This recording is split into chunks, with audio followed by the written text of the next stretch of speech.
I didn't think I was an alcoholic. I thought he was, the bum on the street with the bottle that had no job and had raggedy clothes, but it can be anybody. And I was 20 years old the first time I ended up in jail. It was looking at sitting 10 years in prison, going to Mexico, or going through treatment. And prison and Mexico were a better option for me than going to treatment. It was very lonely and it was sad. I didn't feel normal and I felt all alone.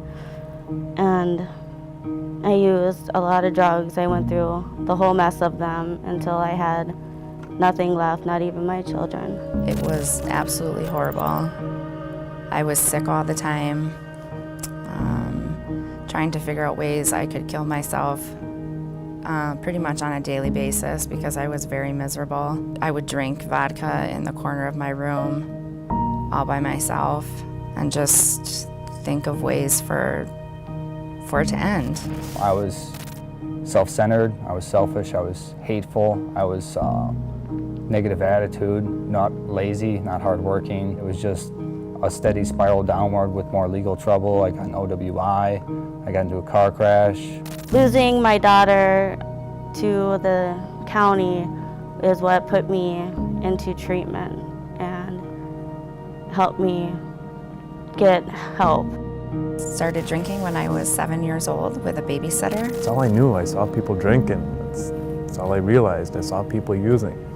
Didn't realize there was a large community of sober people. My name is Chris. My name is Liisa. My name is Nick. I'm Toni, I'm an addict.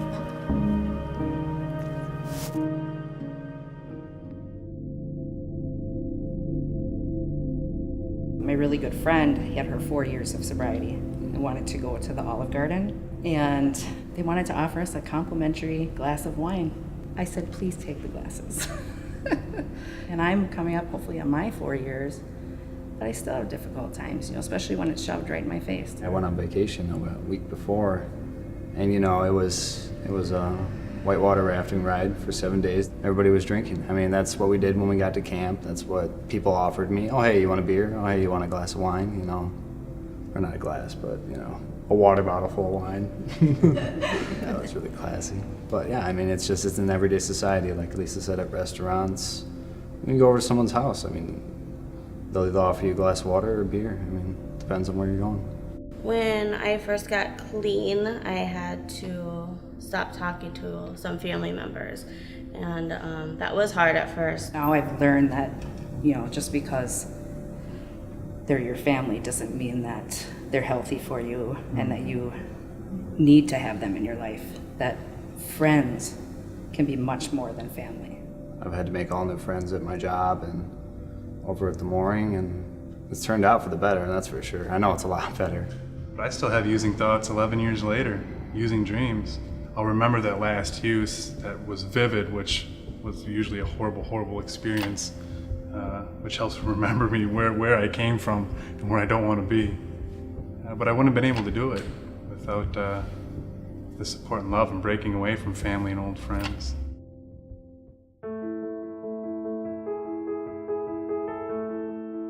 I would like to finish college in 2 years. I hope to have a healthy young little boy running around my house, and I would like to start on my bachelor's. I'm planning on being on my way to my master's. I'll have my bachelor's in addiction studies completed. I would still like to be sober. Yeah, I'll take that one too, yeah.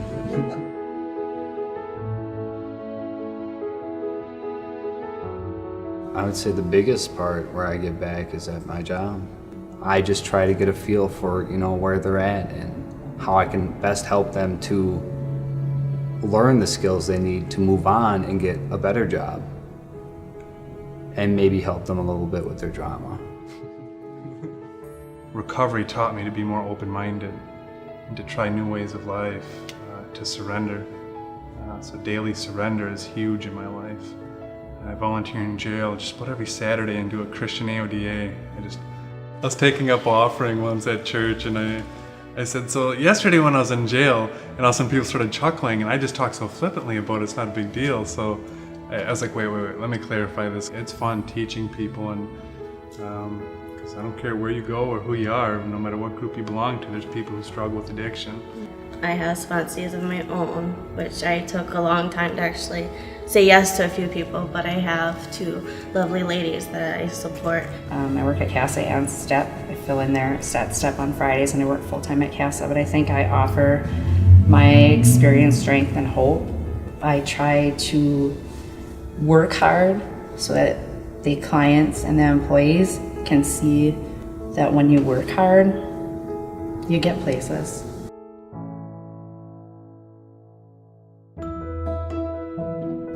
What I do for fun in my recovery comes from my 2 boys. We play a lot of catch, kickball, going to a movie. We love to go to the movies. I believe that's what helped me blossom in my recovery, is not caring and just being a child at heart and having fun with life. And what Wisconsin says is normal is, in essence, killing millions of people, but I choose to do something different. I didn't do anything when I was using and getting out. I mean, it's like I go disking. I mean, I wouldn't have never done that trip to Colorado down the river. But yeah, I mean, it's all the fun stuff that you never get to experience when you're in your room or shut up or passed out, so.